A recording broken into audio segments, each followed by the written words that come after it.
Hello Polo Lovers, eu sou a Diana Botaro e hoje nós estamos em mais um episódio do nosso PoloCast. Hoje o nosso convidado é o advogado Laudicir Zamay. Seja muito bem-vindo, Laudicir. Obrigado, Diana. Obrigado. Quem gostar desse conteúdo pode compartilhar com seus amigos. Esse e demais conteúdos sobre empreendedorismo estão nas nossas redes. Podem procurar por @polodigitalmogi. Então, já no nosso papo com o convidado, a gente sempre começa, Laudicir, perguntando quem é você na fila do polo, né? É uma alusão a quem é você na fila do pão. Então, quem é o Laudicir Zamay na fila do polo?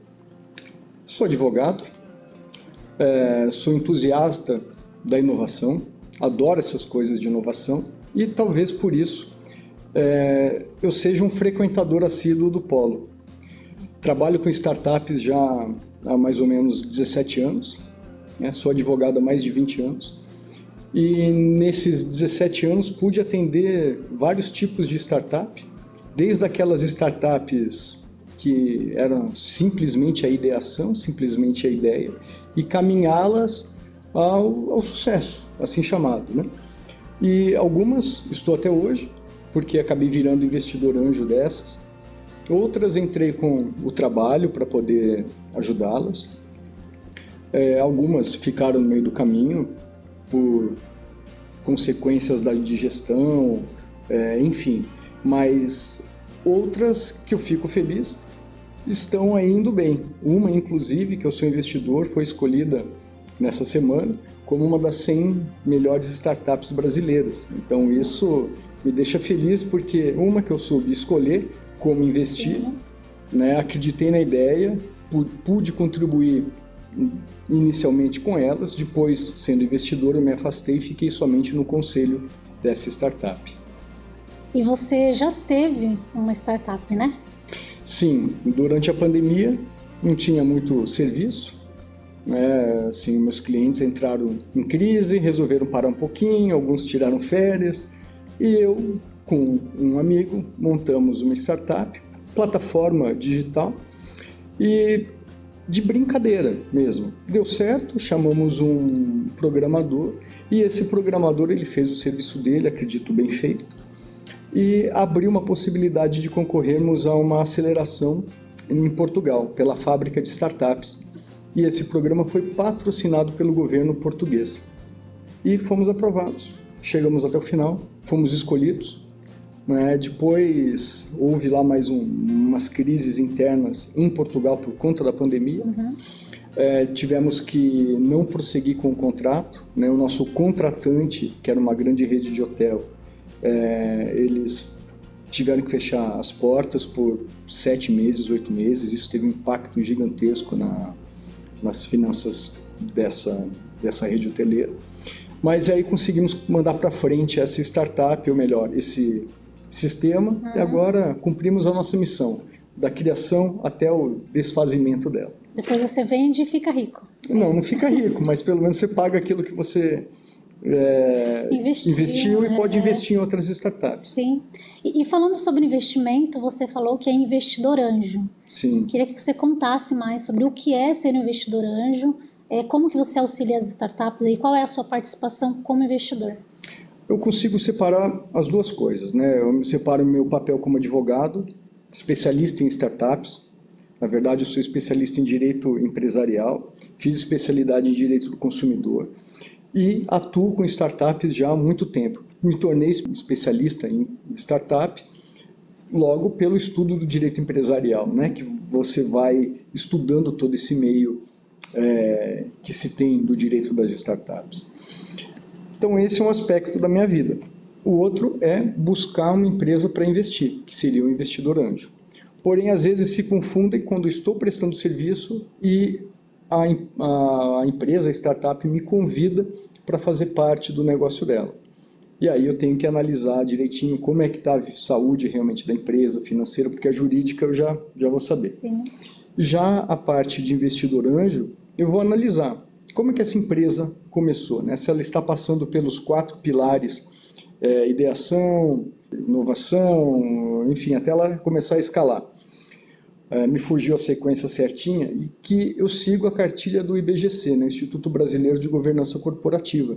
Lá tem uma cartilha muito bacana, aberta a qualquer um que quiser acessar, basta acessar o site do IBGC, o conteúdo é aberto a todos.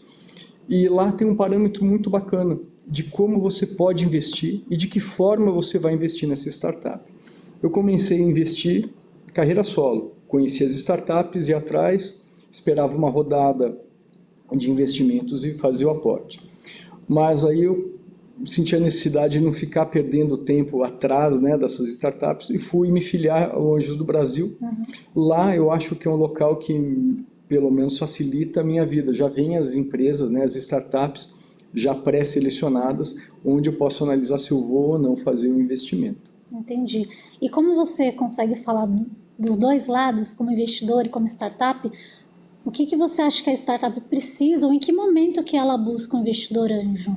O que a startup precisa de modo geral, não basta só ter ideia, mas ela tem que ter uma estrutura minimamente funcional, e essa estrutura tem que ser jurídica.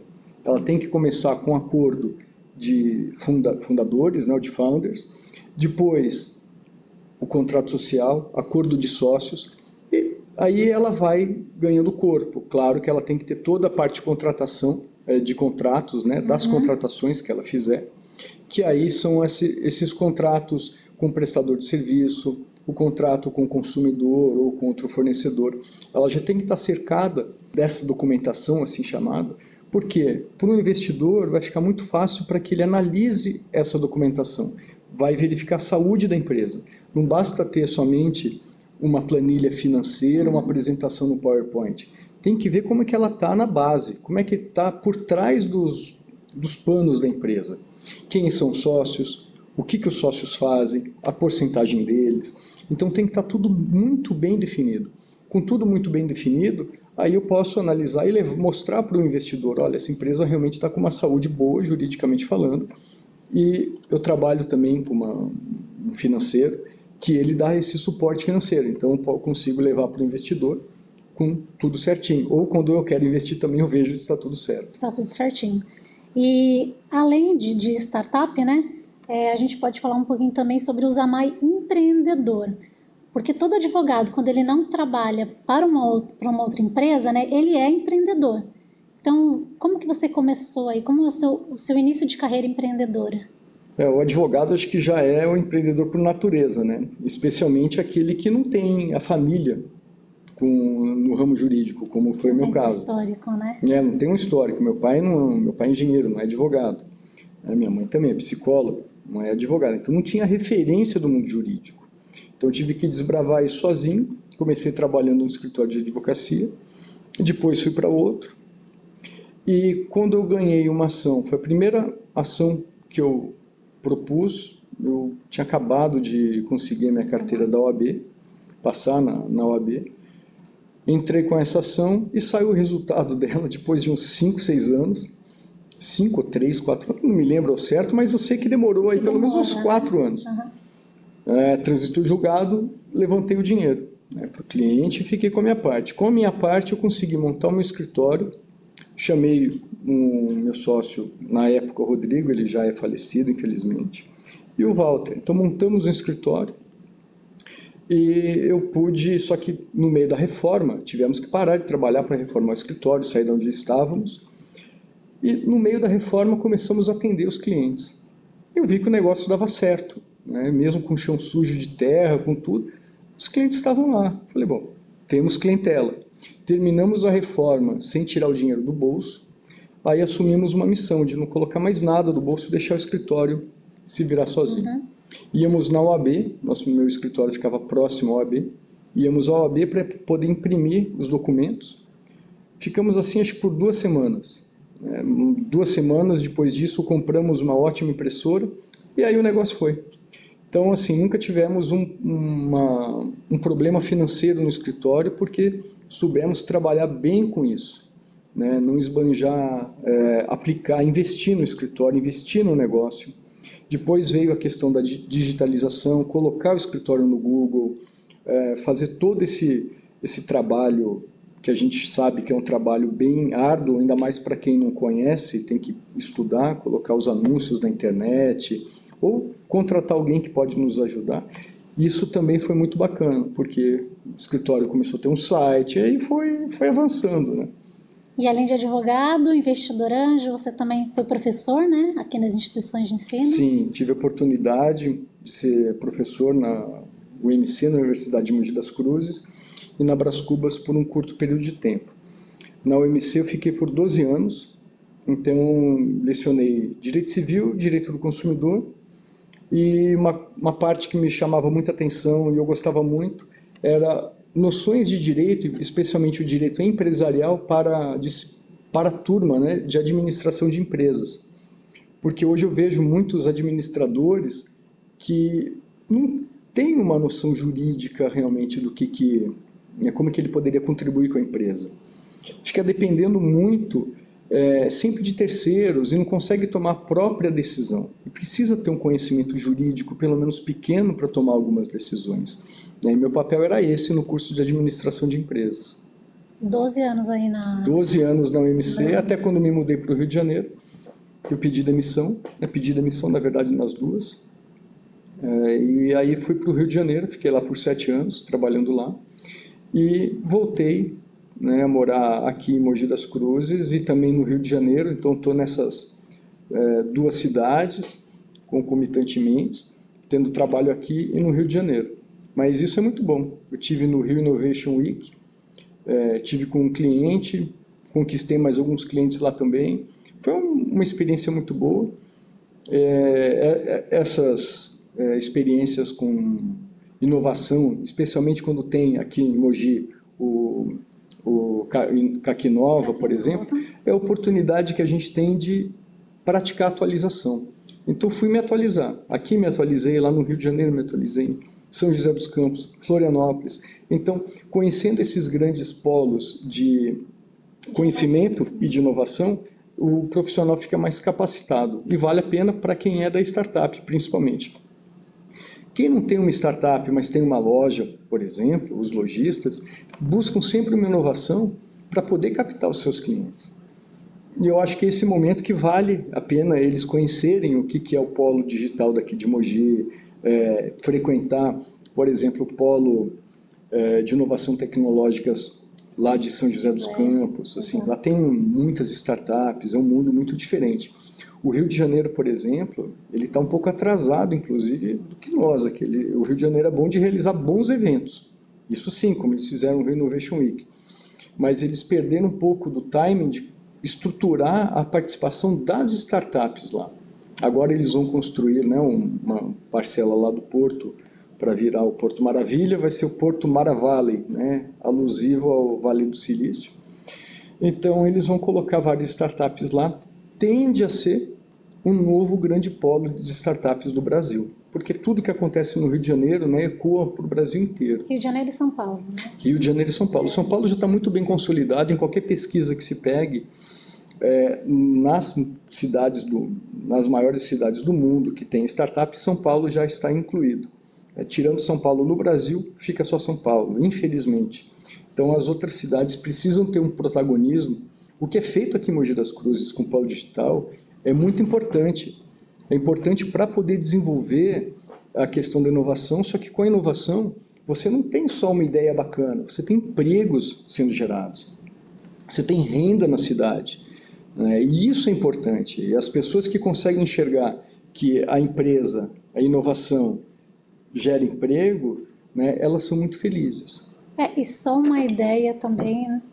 Não sai do lugar se não tiver uma estrutura, né? Aqui no Polo a gente acolhe as startups, como você falou, nós acolhemos as startups através de um programa de incubação, passamos um tempo segurando na mão mesmo dessa startup, entendendo quais são as necessidades, inclusive necessidade jurídica também, e a gente já acolheu ao longo de 5 anos mais de 50 startups. Então, Mogi também tá bem localizada, né?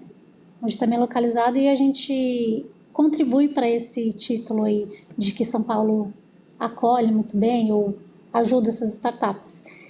E aí, falando do Polo também, você é o nosso mais novo mentor do Polo Digital nessa área jurídica. Eu queria que você falasse também no que você pode mentorar, ajudar, auxiliar as startups. Não só a startup do Polo Digital, mas qualquer outra empresa, qualquer outro empreendedor que precise desse auxílio jurídico, principalmente quando está estruturando a sua ideia, o seu negócio. Quero agradecer ao Polo pela oportunidade de ser um novo mentor, de ter sido convidado. A gente está feliz com essa aquisição. Muito obrigado. E a mentoria, ela funciona até a título de esclarecimento, muitas pessoas não conhecem. Mentoria é algo muito característico das startups, mas nada impede que alguém venha bater um papo. Na verdade, o objetivo da mentoria é, por 1 hora, essa pessoa ter uma única conversa com o profissional. A grade de mentores aqui do Polo Digital é bem completa e o interessado pode ir lá e escolher os seus mentores. O objetivo da mentoria é mostrar caminhos. E esses caminhos, às vezes até com alguma lição de casa, mas é para que essa pessoa consiga compreender a importância do ramo jurídico na atividade dela, por exemplo, do marketing ou de outros ramos, até da informática. Isso é feito de forma gratuita, é uma contribuição que nós fazemos à nossa comunidade. É o que nós chamamos no direito, pro bono. É algo gratuito, não vai ter custo, mas a pessoa tem que ter a compreensão de que não é uma contratação de serviços. É simplesmente uma orientação e mostrar caminhos, uma troca de ideias e troca de experiências também. Isso, é um papo gratuito mesmo, onde você, como mentor, dá dicas, sugestões de acordo com a sua experiência, e esse mentorado pode seguir ou não. Mas a ideia é que ele receba dicas, receba caminhos para saber como começar, Isso aí. E aí, uma outra coisa que você doou para a gente também, recentemente o Laudicir doou um conteúdo, um artigo para o nosso blog. Então, quem tiver interesse, entra lá no site do Polo. Nós temos um artigo com o tema... Fala sobre o sistema de proteção nas sociedades limitadas. A forma de mitigar, ou seja, de atenuar problemas dentro da sociedade. Porque numa sociedade principalmente limitada, que é 90% utilizada no Brasil, nós temos alguns problemas. Principalmente quando tem startups que surgem lá 5, 6, 7 sócios, nós temos que tomar todo um cuidado. Fazer um acordo de cotistas ou de sócios, ter uma atenção de como serão as regras societárias. E isso é muito importante para evitar problemas. E, afinal de contas, abrir uma empresa com sócios é muito parecido com um casamento. Às vezes a pessoa vai passar muito mais tempo com o sócio do que o próprio cônjuge. Então precisa, só que na sociedade tem regras claras. Num casamento vai ter aquelas regras que não estão escritas. Coloque a toalha no local correto, a roupa no local correto, a roupa suja no cesto de roupa suja, por exemplo. Só que isso é um combinado. Mas já na empresa tem que ser tudo por escrito, para não ter problema. Até quando a empresa for vendida no futuro, se ela for vendida, já vai estar com toda a documentação correta, e isso torna todo o mecanismo de M&A, como nós falamos, de compras, fusões e aquisições, de uma forma muito mais célere, muito mais rápida. Então, todo cuidado com a sociedade. Vai montar uma empresa, seja ela uma startup, uma loja, qualquer uma, precisa tomar cuidado com o teor do contrato social. O contrato social, geralmente, ele já vem padronizado pelos contadores. Isso não é ruim, mas o que deve estar lá é o acordo de sócios. Esse sim é um documento que a sociedade precisa. E dentro desse acordo terão as regras que vão fazer a gestão dessa sociedade. E, evidentemente, quando a sociedade não tem problema gerencial, a empresa ela tem sucesso. Quando começa a ter problema, briga entre sócios, desencadeia uma situação ruim na empresa, toda uma onda aí de fracassos, no seu negócio. Não que isso seja algo motivacional, mas isso chama prevenção. Prevenção. E esse conteúdo aqui que você já doou pra gente através do artigo, que esse assunto que a gente está falando, você também traz presencial aqui no evento no Polo ainda esse mês, Exatamente, nós teremos um evento possivelmente no final do mês de outubro ou início de novembro. Vou tratar exatamente desse tema, como se proteger dentro da sociedade, ou para aquelas pessoas que vão abrir uma empresa, criar uma sociedade, quais são os mecanismos que elas precisam ter para fazer a proteção societária e que ela não tenha problema no futuro. O objetivo é esse, né? Vai ser uma palestra gratuita, aberta a toda a sociedade, né? Toda a cidade. Então, quem se interessou por esse assunto, né, gostaria de assistir, participar desse conteúdo, segue a gente nas redes sociais. Eu acho que eu já falei no começo, mas nós estamos em todas as redes sociais como @polodigitalmogi. Lá a gente vai divulgar melhor essa palestra, esse conteúdo do Laudicir. E aí eu peço para você também deixar as suas redes sociais, como que as pessoas encontram você, ou o seu contato. Pode me encontrar pelo LinkedIn, digita lá meu nome, Laudicir Zamay Júnior, eu tô lá. Só tem o Laudicir, gente. É impossível não encontrar, né? Até tem outros, mas Laudicir Zamay vai ter meu pai, eu sou o Júnior, né? Mas basicamente vai ter só meu nome lá. Eu tenho o meu site, um site profissional, né? zamay.adv.br. E o Instagram só uso para fins particulares por enquanto. Se alguém me convencer que vale a pena usar para fins profissionais, aí eu utilizo. Vamos te convencer. Então, encerrando o nosso papo aqui, eu quero agradecer a presença do Laudicir. Muito obrigada pelo papo, pelo conteúdo. Eu que agradeço. Obrigado pela oportunidade de poder compartilhar aquilo que eu aprendi. Eu acho que é tão importante quando nós aprendemos alguma coisa, compartilhar esse aprendizado, para com que as outras pessoas possam crescer com ele, possam inclusive buscar novos caminhos, novos horizontes no mundo jurídico e auxiliar as startups para que elas cresçam e tenham seu sucesso. Exato. Obrigada, Laudicir. Quem gostou então desse conteúdo, curta, compartilhe e a gente está disponível nas redes sociais. Obrigado, gente. Até uma próxima.